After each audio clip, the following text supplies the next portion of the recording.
Yes ठीक है।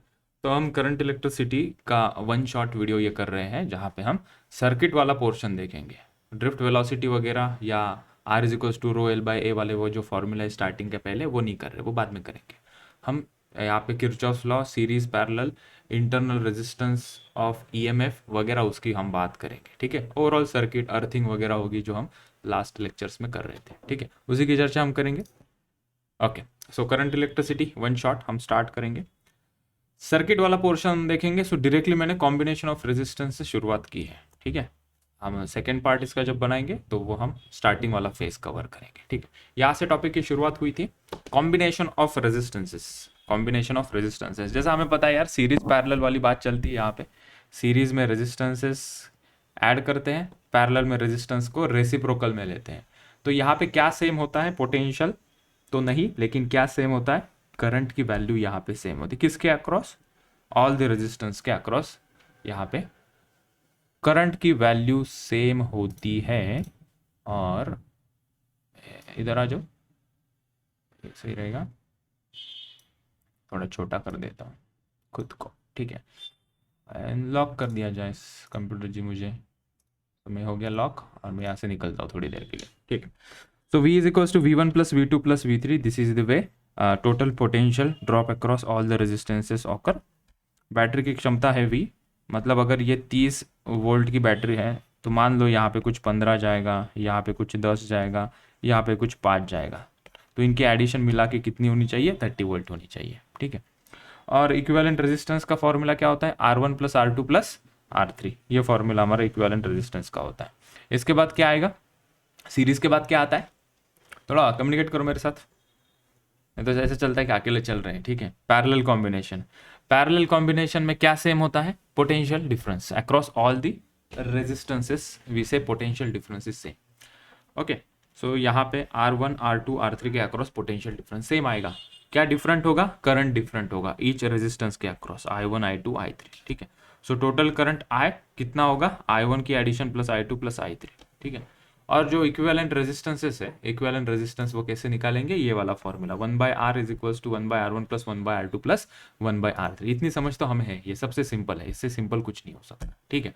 तो फिर एक क्वेश्चन करते हैं ना, सीरीज पैरेलल के बेस्ट ये क्वेश्चन है, तुम्हें कुछ टाइम दे रहा हूँ, तुम लोग इसे जल्दी से ट्राई करो। ऑन कर देता हूँ, ठीक है। समय समाप्ति की घोषणा, और सही जवाब इसका है 10 ओहम, ठीक है। यहाँ से शुरुआत की गई है, ये दोनों सीरीज में है, इन दोनों को जोड़ देंगे 12 ओम बन जाएगा। 12 6 के साथ पैरेलल में आ जाएगा, उन दोनों को जोड़ देंगे, 12 और 6 का पैरेलल कॉम्बिनेशन आएगा 8 ओहम। 8 आगे वाले 8 के साथ हम ये सिमेट्रिक है ना ये और ये, ठीक है। तो अगर ये इतने का रिजोल्यूशन 8 है, मतलब इसको सॉल्व करने के बाद 8 आएगा, तो इतने को सॉल्व करने के बाद भी उसका आंसर 8 आएगा, तो शॉर्टकट लगा दिया वहाँ पे, ठीक है। तो ये 8 और 8 पैरेलल में, तो उसका इक्विवेलेंट रेजिस्टेंस 4 और 6 और 4 सीरीज में, तो इक्विवेलेंट रेजिस्टेंस आया बच्चों 10 ओहम, ठीक है। सो इस प्रकार से ये क्वेश्चन हुआ, ये हम रिसेंटली देखा था। इसके बीच में हमने कुछ 2-3 प्रकार देखे थे। क्या देखे थे वो, हम चलते क्लासरूम के नोट्स में एक बार, where is class 12 current electricity, और हम आते हैं 2 मिनट के लिए यहाँ पे, क्योंकि मैंने वो नोट्स में वहाँ पे इंक्लूड नहीं किया है। सो यहाँ से सिमेट्रिक वाली बात करनी है मुझे,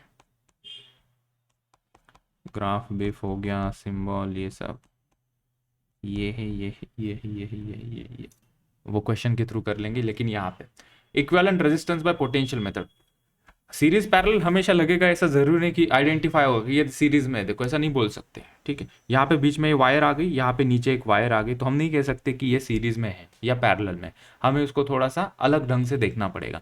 तो हम यहाँ पे एक मेथड का नाम मैंने यूज किया है, पोटेंशियल मेथड। बार बार इसे हमने देखा था, तुम लोग बार बार इसे भूल जाते हो, तो अभी अच्छा सुनहरा मौका है, इसे एक बार फिर से समझते हैं। पोटेंशियल मेथड में क्या होता है, हमें equi potential points find out करने होते हैं। What is mean by equi potential points, जहां पे 2 पॉइंट्स है जिनका पोटेंशियल सेम होता है।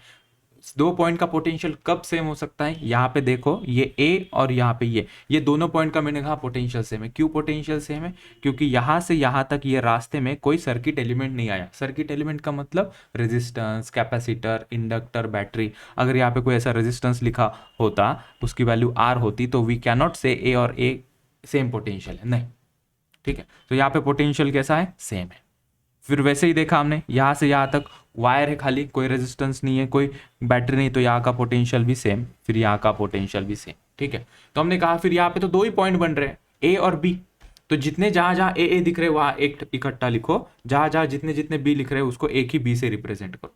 ठीक है, और ए और बी के अक्रॉस अभी कितने रेजिस्टेंसेस है वो देखो, ये वाला R1 ए और बी के अक्रॉस ही है, तो ऑटोमेटिकली ए और बी के अक्रॉस वो जुड़ते ही जाएंगे। ठीक है, ज्यादा हमें एफर्ट्स लेने की जरूरत नहीं है। ये R2 देखो, यहाँ पे ए यहाँ पे बी, मतलब ए और बी सीधा जोड़ दिया, ए और बी यहाँ पे है, इन दोनों को जोड़ दिया यहाँ पे। इसका मतलब है कि ये कॉम्बिनेशन हमें पैरेलल में दिखाई पड़ा। तो ये अगर तीनों पैरेलल में है तो equivalent resistance 1/R1 + 1/R2 + 1/R3 से बड़े आसानी से आ जाएगा। ठीक है, ये इक्विवेलेंट रेजिस्टेंस हमने किया। फिर एक क्वेश्चन किया हमने यहाँ पे, ये वाले क्वेश्चन में क्या देखा हमने, यहाँ पे इक्विवेलेंट रेजिस्टेंस फाइंड आउट करना था, अजीबोगरीब शेप था। हमने कहा कि यार देखो पोटेंशियल मेथड लगा सकते हैं, सीरीज पैरेलल लगा सकते हैं। हमने कहा सीरीज पैरेलल का सवाल नहीं, कि थोड़ा कॉम्प्लिकेटेड लग रहा है। ठीक है, किरचॉफ का करंट वोल्टेज लॉ तो जरूरत नहीं, बैटरी नहीं, सिर्फ इक्विवेलेंट रेजिस्टेंस पूछा है। पोटेंशियल मेथड तो ये प्रैक्टिस से समझ में आएगा कौन सी मेथड से कौन सा आंसर आएगा, वो भी कितना कोई रॉकेट साइंस नहीं है। पोटेंशियल मेथड लगाएंगे, यहाँ पे यहाँ पे यहाँ पे यहाँ पे पोटेंशियल सेम होगा।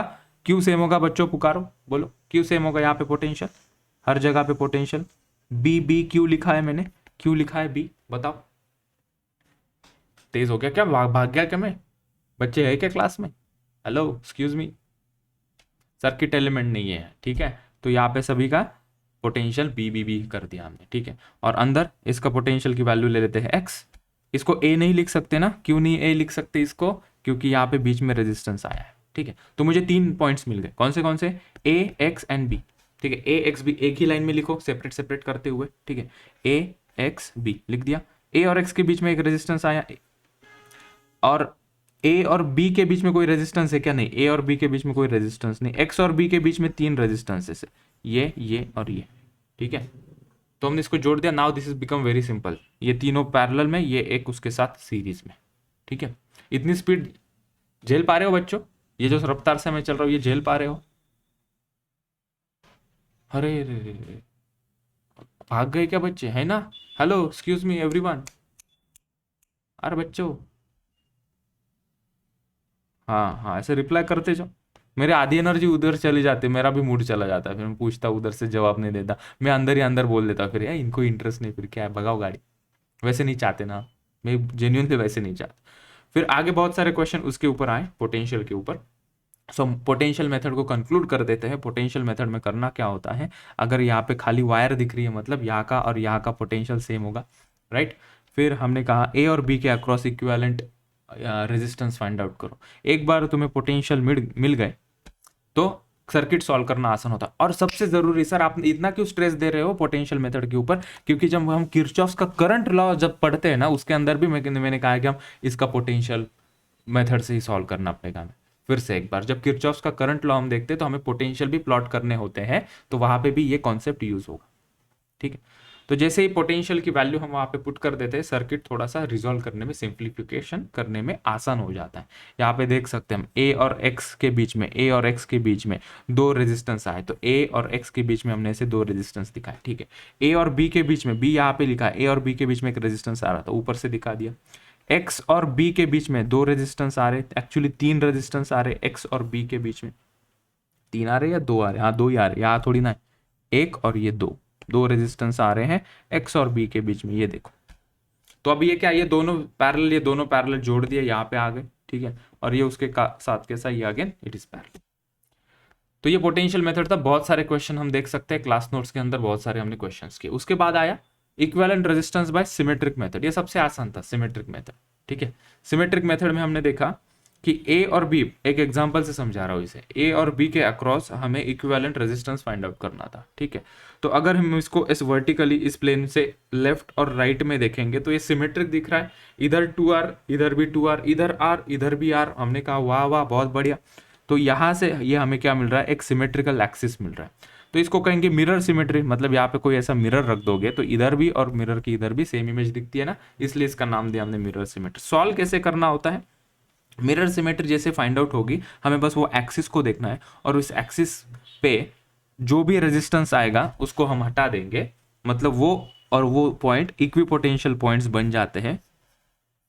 ये और ये इक्विपोटेंशियल पॉइंट्स बन जाते हैं। एक्सिस ऑफ सिमेट्री पे कोई भी पॉइंट्स रहेंगे वो इक्विपोटेंशियल पॉइंट्स बन जाते हैं, और इक्विपोटेंशियल पॉइंट्स अगर है तो उस पर्टिकुलर ब्रांच में से कोई करंट फ्लो नहीं होता। ठीक है, मतलब ये और ये सेम पोटेंशियल पे है, 2 वोल्ट और ये 2 वोल्ट, तो इस 3R ब्रांच में से कोई करंट फ्लो होगा क्या?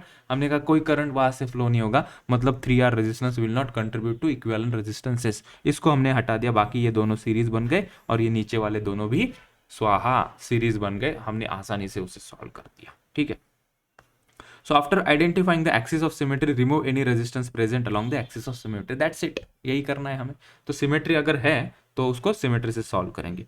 फोल्डिंग सिमेट्री, अगर उसको फोल्ड करके देखते हैं तो एक के ऊपर एक अगर फोल्ड करके देखते हैं तो सेम वैल्यूज अगर मिलती है हमें, जैसे कि यहाँ पे यू कैन सी इस R और नीचे R है, ऊपर 2R नीचे 2R, इसको अगर फोल्ड करेंगे तो एक सेम वैल्यू के रेजिस्टेंस है। इसको अगर यहाँ पे फोल्ड करेंगे तो ये R और R सेम वैल्यू है, 2R और 2R सेम वैल्यू। कोई कहेगा सर ये भी तो मिरर सिमेट्री है ना, अगर यहाँ से अगर कोई एक्सिस लगा देते हैं तो ये R और यहाँ पे भी R, यहाँ पे R, वहाँ पे भी R। ठीक है, तो फोल्डिंग सिमेट्री और मिरर सिमेट्री का मतलब एक ही है कि तुम सिमेट्रिक फाइंड आउट करो, तो चाहे तुम फोल्डिंग नाम दे दो उसको, चाहे या मिरर सिमेट्री नाम दे दो, कोई फर्क नहीं पड़ेगा, हमें बस वो सिमेट्रिक एक्सिस फाइंड आउट करनी है। यहाँ पे दिख रही है हमें वो सिमेट्रिक एक्सिस, ये वाली देखो, दिस इज सिमेट्रिक एक्सिस। तो ये R और ये R, ये 2R और ये 2R एक दूसरे के ऊपर ओवरलैप कर देंगे and they become in parallel combination. ठीक है, तो थोड़ा एक चीज माइनर सी चीज एक यहाँ पे ऑब्जर्व करना, यहाँ पे A और B के अक्रॉस पूछा था, राइट? तो इस अक्रॉस अगर सिमेट्री है तो हम इसको ऐसे सॉल्व नहीं करेंगे, क्योंकि उस दोनों पॉइंट के अक्रॉस हमें इक्विवेलेंट रेजिस्टेंस फाइंड आउट करना है। इसके लिए हम एक दूसरे के ऊपर इन दोनों को फोल्ड कर देंगे, लाइक क्लोजिंग द बुक, इस प्रकार है, इसको ऐसे क्लोज कर देंगे।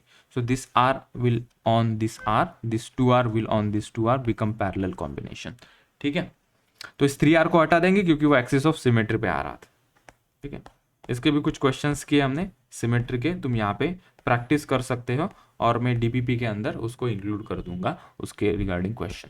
यहाँ पे आते हैं हम, यहाँ पे आते हैं। ठीक है, फिर हमने इनफाइनाइट नेटवर्क देखा था, बहुत सारे इनफाइनाइट ऐसे रेजिस्टेंसेस लगाए हैं। ठीक है, वो वाला इसके आगे मैंने कवर किया है। पहले हम ये देख लेते हैं EMF, terminal voltage and internal resistance, तो इसका पार्ट और हम किरचॉफ लॉ की थ्योरी पोर्शन कवर करते हैं और कंप्लीटली फिर आगे number of questions he questions मिलेंगे हमें। ठीक है, सभी लोग रेडी है यहाँ तक? ठीक है बच्चों, ठीक है यहाँ तक? ठीक है, चलो। तो EMF, terminal voltage and internal resistance की हमने बात की थी। ठीक है, तो ईएमएफ और टर्मिनल वोल्टेज मतलब पोटेंशियल डिफरेंस। ठीक है, टर्मिनल वोल्टेज मतलब पोटेंशियल डिफरेंस, उसका दूसरा नाम होता है टर्मिनल वोल्टेज, थोड़ा बहुत ही फर्क है, बस नाम में फर्क है। ईएमएफ और टर्मिनल वोल्टेज में डिफरेंस क्या है? हमने क्या कहा था, ईएमएफ क्या होता है? एक ओपन सर्किट पोटेंशियल होता है। टर्मिनल वोल्टेज क्या होता है? जब उसको क्लोज सर्किट के अंदर लगाया जाता है तो कितना हमें पोटेंशियल मिलता है। सिंपल सी भाषा में, अगर बैटरी यहाँ पर रखी हुई है, ठीक है, तो इस रेजिस्टेंस के अक्रॉस कितना पोटेंशियल डिफरेंस होगा वो डिपेंड करेगा कि इस बैटरी का इंटरनल रेजिस्टेंस कितना है। ठीक है, तो बैटरी की क्षमता को कहते हैं ईएमएफ, और जब बैटरी का इंटरनल रेजिस्टेंस कंसिडर करके हम देखते हैं कि कुछ पोटेंशियल घट जाता है, उसको कहते हैं terminal voltage. It's that simple. ठीक है, और this small r is nothing but internal resistance of battery, as you know, वो बैटरी के साइड में ऐसे हम दिखा देते हैं। ठीक है, आगे आते हैं, 2-3 पॉइंट्स इसके रिगार्डिंग हम समझते हैं। मैं थोड़ा सा साइड में हो जाता हूं। when battery is not used, when battery is not in use, we can say जो पोटेंशियल डिफरेंस है वो ईएमएफ के बराबर है। बैटरी नॉट इन यूज का मतलब क्या है? किसी एक्सटर्नल सर्किट के अंदर इसे कनेक्ट किया नहीं है, स्विच ऑफ है। स्विच ऑफ है मतलब कोई करंट फ्लो नहीं हो रहा है, कोई करंट फ्लो नहीं हो रहा है मतलब इसके अंदर कोई पोटेंशियल ड्रॉप होगा क्या? कोई पोटेंशियल ड्रॉप नहीं होगा। तो हम कहेंगे कि यहाँ पे फिर ए और बी के अक्रॉस पोटेंशियल डिफरेंस कितना है? हम कहेंगे जितनी बैटरी की क्षमता है उतना। ठीक है, when battery is getting discharge मतलब किसी एक्सटर्नल सर्किट में हमने इसे कनेक्ट किया, मतलब अभी बैटरी करंट प्रोवाइड कर रही है, करंट दे रही है कि लो भाई करंट खाओ, खाओ थोड़ा और करंट खाओ, तो इसको कहेंगे बैटरी इज गेटिंग डिस्चार्ज। तो बैटरी जब डिस्चार्ज होगी तो ईएमएफ घटेगा, तो हम लिखेंगे ई माइनस आई आर। इसको हमने क्लासरूम में डिराइव भी किया था। ठीक है, पोटेंशियल डिफरेंस कम होगा इस दो पॉइंट्स के अक्रॉस। जब बैटरी चार्ज करेंगे, चार्ज भी करते हैं ना बैटरी को, जब बैटरी चार्ज करेंगे तो क्या होगा? पोटेंशियल डिफरेंस ईएमएफ से बड़ा होगा, क्योंकि अभी करंट इसको हम सप्लाई कर रहे हैं। ठीक है, तो अगर यहाँ पे एरो आउटवर्ड डायरेक्शन में है तो हम कहेंगे कि बैटरी इज गेटिंग डिस्चार्ज। अगर पॉजिटिव टर्मिनल की तरफ करंट आ रहा है तो हम कहेंगे बैटरी इज गेटिंग चार्ज्ड। ठीक है, तो ज़्यादा चार्जिंग वाला फंडा हमें ज़्यादा यूज़ में नहीं आएगा, लेकिन जहाँ कभी भी आ गया तो हमें पता होना चाहिए कि टूवर्ड्स द पॉजिटिव टर्मिनल जाने वाला होता है, that is battery is getting charged. ठीक है, मतलब बैटरी को हम करंट सप्लाई कर रहे हैं ताकि बैटरी चार्ज हो। ठीक है, चार्ज कब होगी बैटरी? जब ये ए और बी के अक्रॉस पोटेंशियल डिफरेंस ज़्यादा होगा और वो खुद इसको करंट सप्लाई कर रहा होगा। ठीक है, जब हम बैटरी खुद काम करती है तो बैटरी का पोटेंशियल डिफरेंस ज़्यादा, बैटरी का ईएमएफ ज़्यादा होता है compare to potential difference across these 2 point, इसलिए यहाँ पे ये माइनस साइन है। ठीक है, चलते हैं आगे। ठीक है, फिर हमने देखा grouping of cells. Grouping of cells series grouping होता है ये, और ये पैरेलल ग्रुपिंग होता है। ठीक है, ये रिसेंटली ये परसों के लेक्चर की बात है ये। इसको अगर मैं E1 और E2 कह दूं, this is E1 and this is E2, changing the colour, this is E1 and this is E2। इसका E इक्विवेलेंट कोई बता सकता है? What is E equivalent of this series grouping? Battery का equivalent EMF E1 plus E2। ठीक है, और R equivalent, equivalent resistances when this connected in series, R equivalent कितना होता है?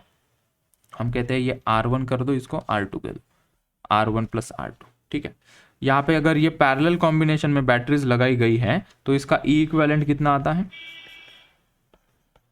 E इक्विवेलेंट कितना आता है? दोनों पॉजिटिव टर्म है, E1 बाय R1 प्लस लिखना है या माइनस लिखना है? यहाँ पे क्यों प्लस लिखेंगे? प्लस क्यों लिखेंगे? अरे पार्टिसिपेट करो, पॉजिटिव पॉजिटिव ज्वाइंट है इसलिए हम क्या कहेंगे, ये प्लस करेंगे। यहाँ पे अगर पॉजिटिव निगेटिव यहाँ पे कनेक्टेड होते, यहाँ पे पॉजिटिव यहाँ पे निगेटिव होता, तो यहाँ पे क्या साइन देते हम? माइनस साइन देते। ठीक है, यहाँ पे भी अगर ये निगेटिव होता ये पॉजिटिव होता तो यहाँ पे क्या लेते हैं हम? माइनस साइन लेते। ये यहाँ पे लिख दिया हमने। ठीक है, तो सीरीज में हम इक्विवेलेंट ईएमएफ ऐड करेंगे, रेजिस्टेंस भी ऐड हो जाएंगे। अगर ये अल्टरनेट पॉजिटिव निगेटिव है, ठीक है, पॉजिटिव निगेटिव पॉजिटिव रहा तो यहाँ पे क्या करोगे? माइनस साइन दो। सिमिलरली यहाँ पे अगर हम देखते हैं here E1 by R1 plus E2 by R2 divided by 1 by R1 plus 1 by R2। ठीक है, इक्विवेलेंट रेजिस्टेंस क्या होगा पैरेलल कॉम्बिनेशन का? R1 R2 upon R1 plus R2, ये हमें पता है यहाँ से। ठीक है, तो फटाफट से इस थ्योरी को खत्म करते हैं, आगे आते हैं। लास्ट 2 थ्योरी के ही पॉइंट्स बचे, किरचॉफ्स लॉ का ये 2, फिर यहाँ से हम क्वेश्चन करने वाले हैं। ठीक है, तो ध्यान देना, किरचॉफ्स लॉ में तुम लोगों को दिक्कत आ रही थी बेसिकली, वो मैं यहाँ पे सॉल्व करके दे रहा हूँ। अभी देखो Kirchhoff's law, first law, 2 law है हमारे पास किरचॉफ्स के, किरचॉफ्स का करंट लॉ और किरचॉफ्स का voltage law. First law current law होता है, सेकेंड लॉ वोल्टेज लॉ होता है। फर्स्ट लॉ करंट लॉ है, दूसरा वोल्टेज लॉ है। करंट लॉ देखते हैं क्या है। ठीक है, इसको हम क्या कहते हैं? इस करंट लॉ को हम क्या कहते हैं? KCL, शॉर्ट में क्या लिखते हैं हम? Kirchhoff's current law. कई बार बच्चों को ये नहीं समझते KCL क्या है, फिर ढूंढते रहते हैं किताबों में उसको पता चलता ओ किरचॉफ्स करंट लॉ। क्या कहता है किरचॉफ्स करंट लॉ? इस पॉइंट को क्या कहते हैं? इसको क्या कहते हैं हम?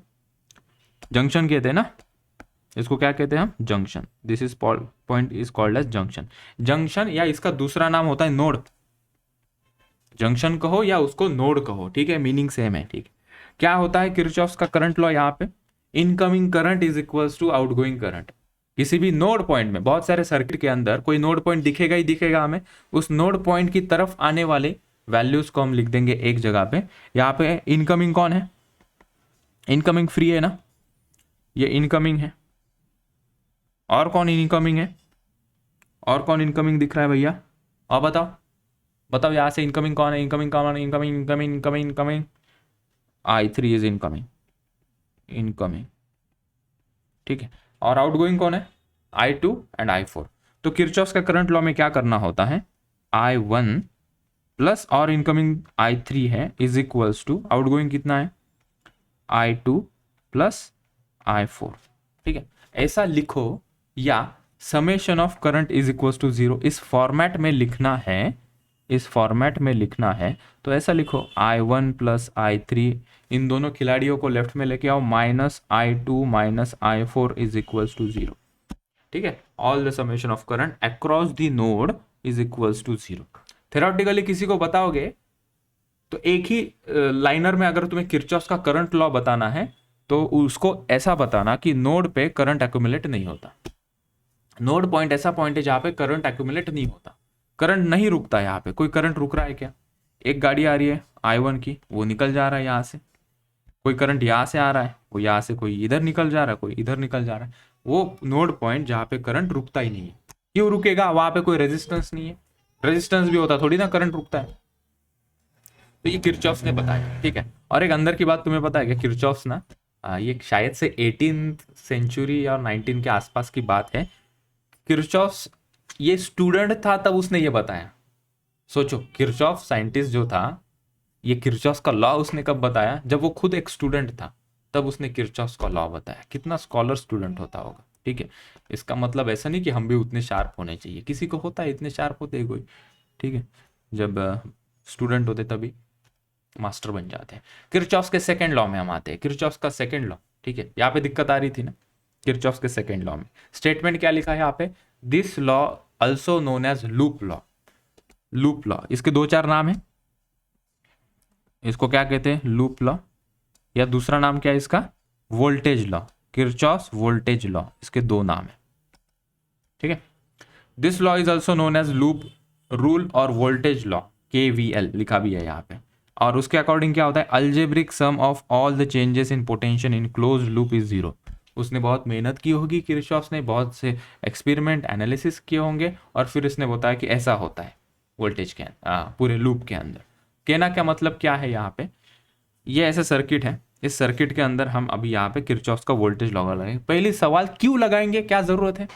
ये कॉम्प्लिकेटेड सर्किट में जब हम जहाँ वहाँ सीरीज पैरेलल कॉम्बिनेशन ठीक ठीक इजी वे में नहीं लगा सकते, वहां पे ये रोल प्ले करता है किरचॉफ का करंट लॉ और किरचॉफ का वोल्टेज लॉ, ठीक है। इन दोनों में से कोई भी एक यूज करके, जो तुम्हें अच्छा लगे, जो कन्वीनियंट लगे, वो दोनों में से कोई भी एक लॉ यूज करके कॉम्प्लिकेटेड सर्किट को हम सॉल्व करते मतलब क्या करते हैं? कोई भी पर्टिकुलर ब्रांच में कितना करंट फ्लो हो रहा है, कोई भी पर्टिकुलर ब्रांच के अक्रॉस कितना पोटेंशियल डिफरेंस है, वो हम आसानी से वहां पे फाइंड आउट कर सकते हैं, ठीक है। तो कई जगह पे किरचॉफ का करंट लॉ लगाना बहुत आसान होता है, कई जगह पे किरचॉफ का वोल्टेज लॉ लगाना आसान होता है, ठीक है। तो हम इसको समझते हैं कि ये अगर मान लो कि इस प्रकार से कोई एक सर्किट यहाँ पे गिवन है। क्या गिवन है यहाँ पे? सर्किट। मुन्ना भाई का एक छोटा सा सर्किट यहाँ पे गिवन है, ठीक है। इसके अंदर हमें किरचॉफ का वोल्टेज लॉ लगाना है, ठीक है। मतलब एक इक्वेशन हमें लिखना है, something something plus something something something something something something is equals to 0, ऐसा कुछ हमें लिखना है, ठीक है। तो शुरुआत हम कैसे करेंगे? दो चीजों का ख्याल तुम्हें रखना है। सबसे पहले टाइम पे खाना और टाइम पे सोना। सबसे पहले हम देखेंगे, एक कोई भी ब्रांच ले लूं मैं, current direction and loop direction. Current का डायरेक्शन और लूप का डायरेक्शन अगर सेम है तो you will put positive sign. सही कह रहा हूं मैं? उल्टा, निगेटिव साइन, ठीक है। दूसरा, और इसके नीचे लिख दो एंड वाइस वर्सा, अपोजिट होगा तो पॉजिटिव साइन, ठीक है। यहां पे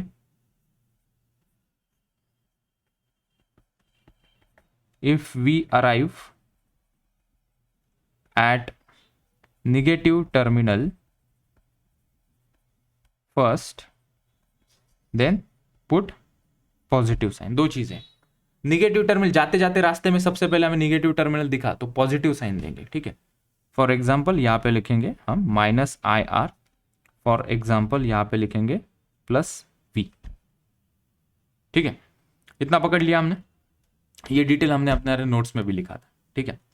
तो इसको अगर मैं शॉर्ट में लिखूं, इतना बडा मराठीत त्याला म्हणतात फापट पसारा लिहिण्यापेक्षा आपण जर त्याला असं लिहिलं, देख भाई तू यहाँ से चल रहा है, तुझे निगेटिव टर्मिनल लिखा तो तू अगर इसका 2 वोल्ट लिखा है तो यू विल राइट -2 वोल्ट, ठीक है। उसको नीचे लिख देते हैं, ये यहाँ पे सुंदर, और एक सुंदर रेजिस्टेंस हमारे पास है।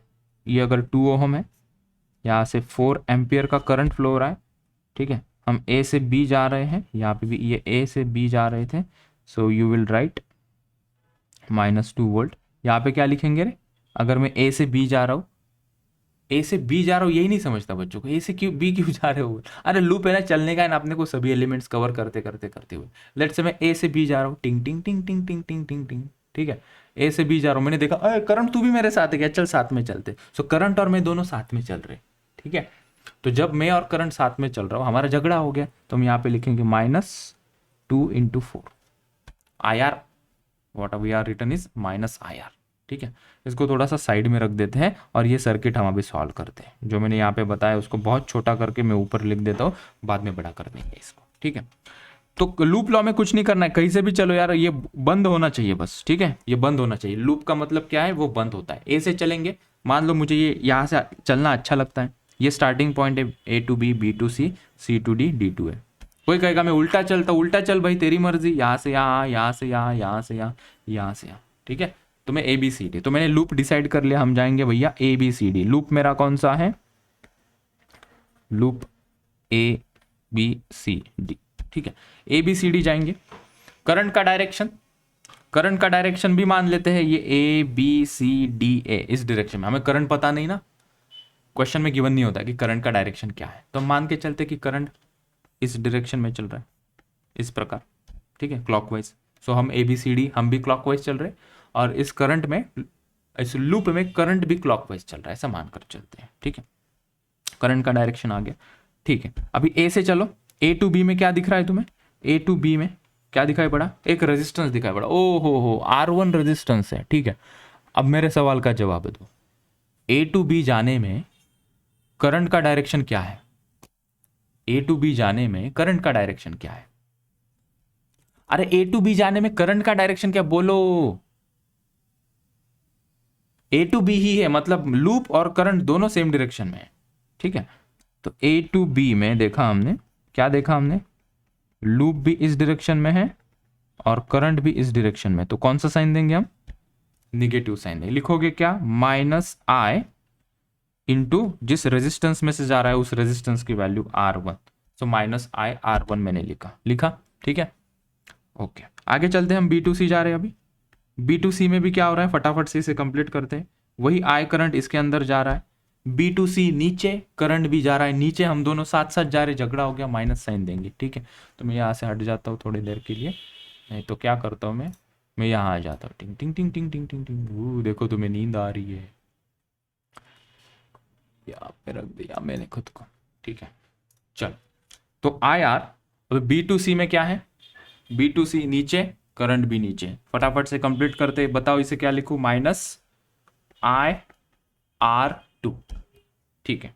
C to D कुछ है क्या, देखो C to D कुछ है क्या, C to D कुछ नहीं है, तो C to D कुछ नहीं लिखेंगे। फिर D to A, देखो D to A क्या है, सिर्फ बैटरी है। हमने कहा बैटरी कैसी है तू, बढ़िया, तेरा निगेटिव टर्मिनल आया तो हम लिखेंगे प्लस, निगेटिव टर्मिनल आया तो लिखेंगे plus, VS is equals to 0।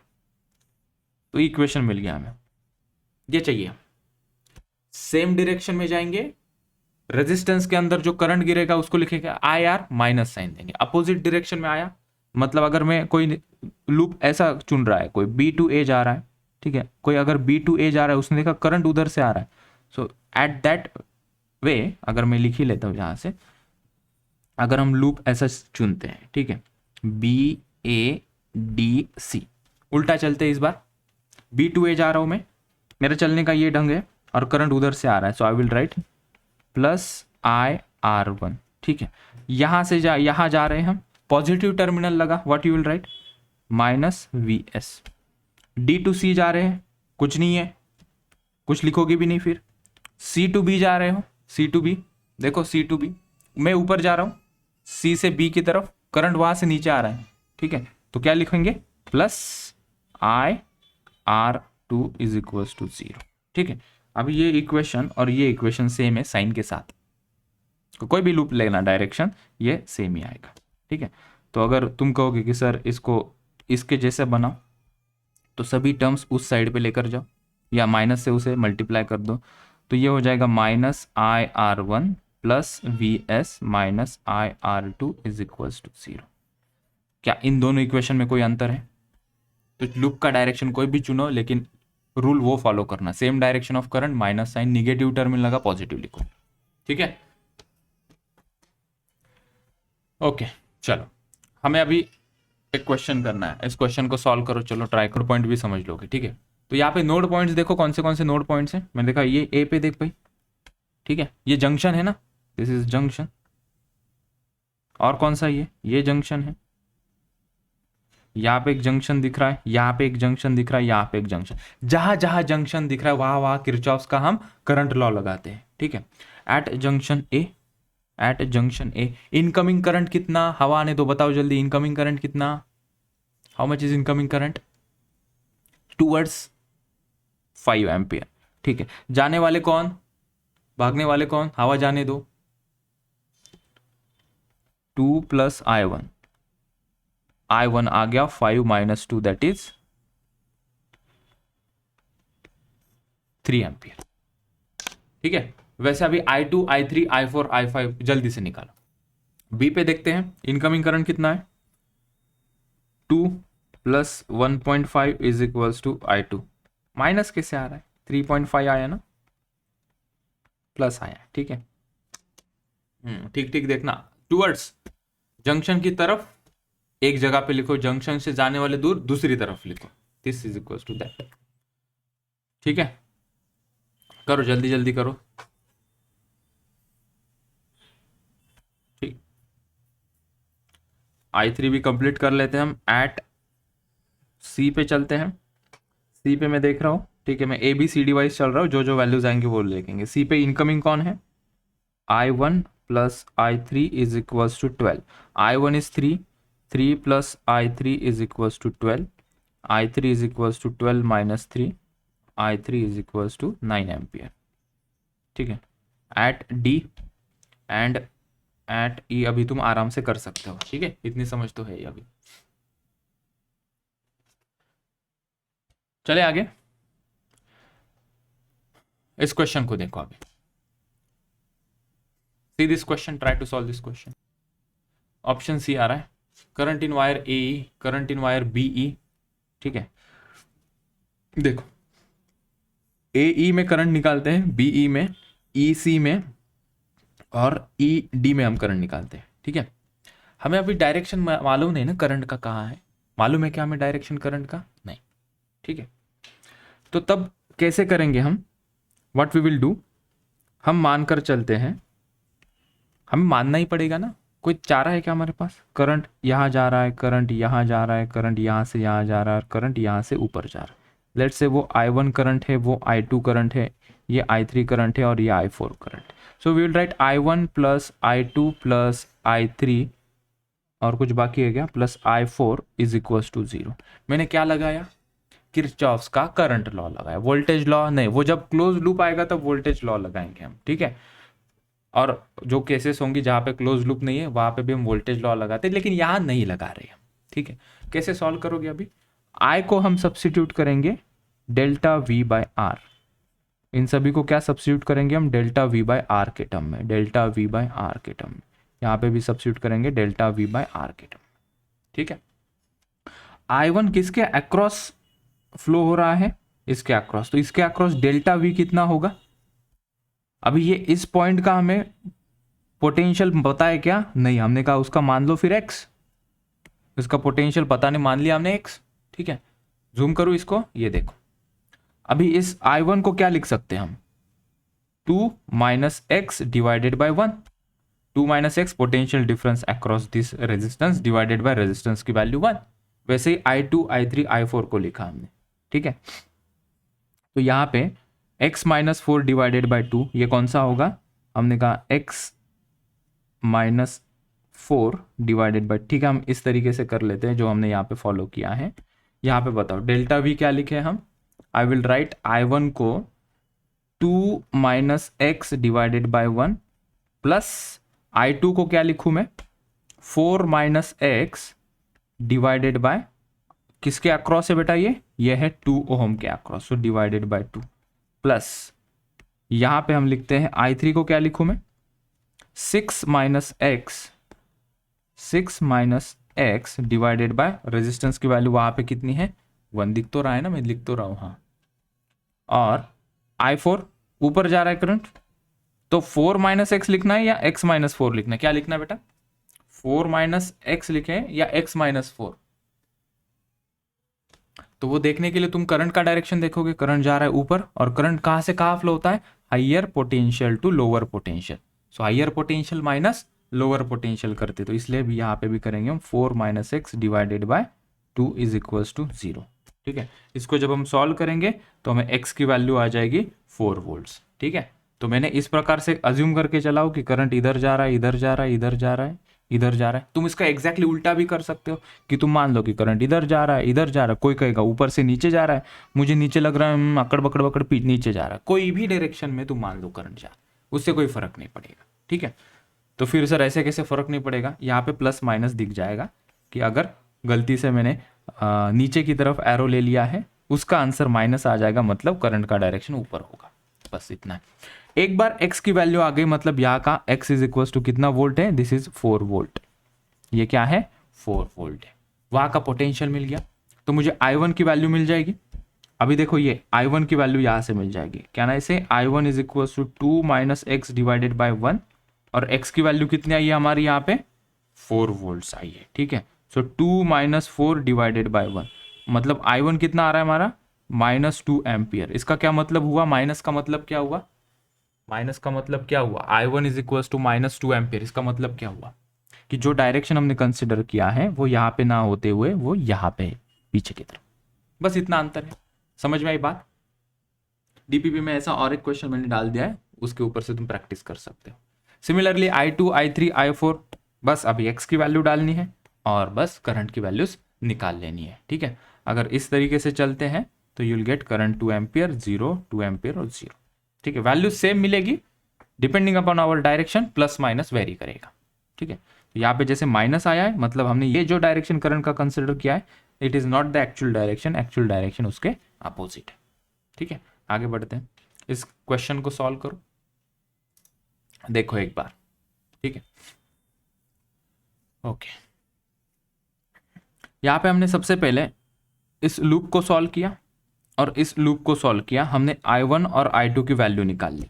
ठीक है, कैसे निकाला होगा मैंने ये 2 एम्पियर, एक बार देखो, ये लूप में हमने देखा ये एक कंप्लीट लूप है और ये एक दूसरा लूप है। ठीक है, तो जितने लूप होते उतने करंट की वैल्यू हम दे देते। मान लिया हमने करंट इस प्रकार से जा रहा है, current I1 is flowing through this circuit. ठीक है, यहाँ पे करंट जा रहा है I2 फ्लोइंग। ठीक है, I1 I2 की वैल्यू हम फाइंड आउट करेंगे। ठीक है, यहाँ पे किरचॉफ्स का वोल्टेज लॉ लगाए, लेकिन इट्स वेरी सिंपल सर्किट। ये 2 और ये 3, ये दोनों कैसे हैं, सीरीज में है या पैरेलल में होंगे, इस बैटरी के अक्रॉस ये 2 ओहम एंड 3 ओहम, बताओ सीरीज में होंगे या पैरेलल में होंगे, एक के बाद एक कनेक्टेड है ये सीरीज में, तो इनका इक्विवेलेंट रेजिस्टेंस क्या होगा 5 ओहम। फॉर्मूला क्या होता है, I is equals to V by R, voltage कितना है 10 वोल्ट, तो V 10 लिखा, R इक्विवेलेंट कितना आया इन दोनों का मिला के 5, यहाँ पे 5 लिखा। ठीक है, तो करंट I1 मुझे मिल गया 2 एम्पियर।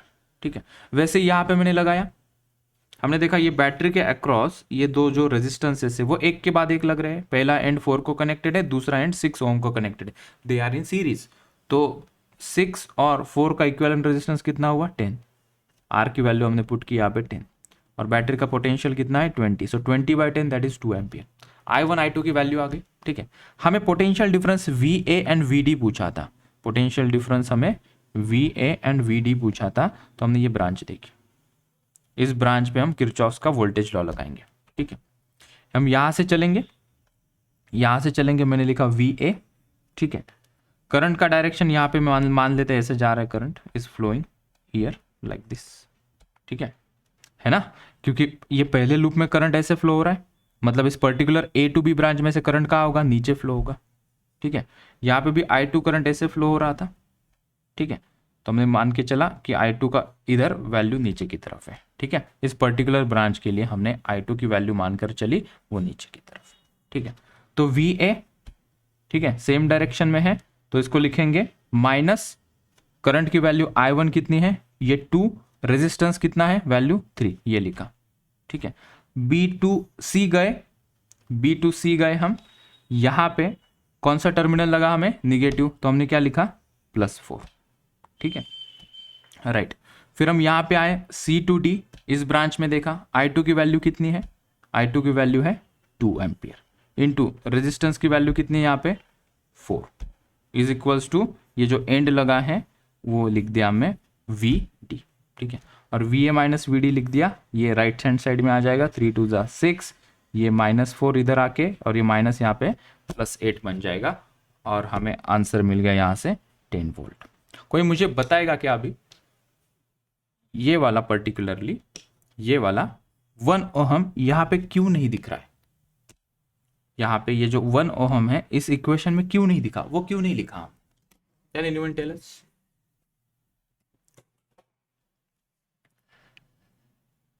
क्यों नहीं लिखा? क्योंकि देखो I1 की वैल्यू कितनी है, बता रहा हूं, मैं बता रहा हूं। I1 की वैल्यू मुझे बताओ कितनी है? I1 की वैल्यू, I2 की वैल्यू कितनी है? ठीक है, मतलब ये 2 एम्पियर यही करंट में यही लूप में फ्लो हो रहा है, ठीक है, और यहाँ पे भी 2 एम्पियर फ्लो हो रहा है, ठीक है। इसका मतलब है यहाँ पे 2 एम्पियर इधर आ रहा है और यहाँ पे ये 2 एम्पियर इधर आ रहा है, मतलब इस पर्टिकुलर ब्रांच में से दैट इज 1 ओम में से टोटल करंट कितना फ्लो होगा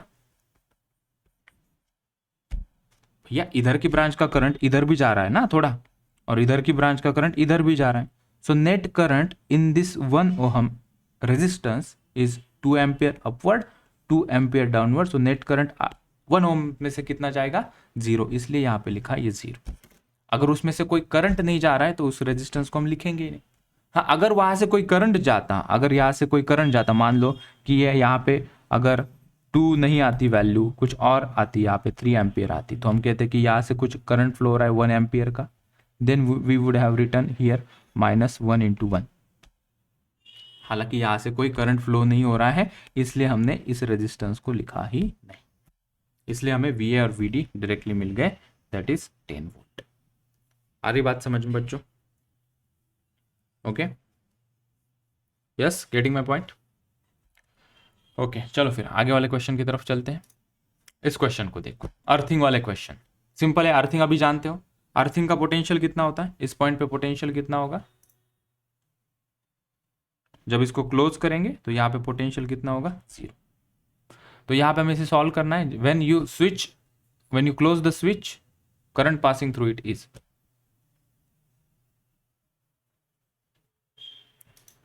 स्विच बंद करने से यहां से कितना करंट पास हो रहा है, मतलब 2 ओहम इस ब्रांच में से कितना करंट पास हो रहा है, ये हमें पूछा है। क्यों रे लोकेश, अभी ज्वाइन किया क्लास? कितने बजे थी क्लास? ओके,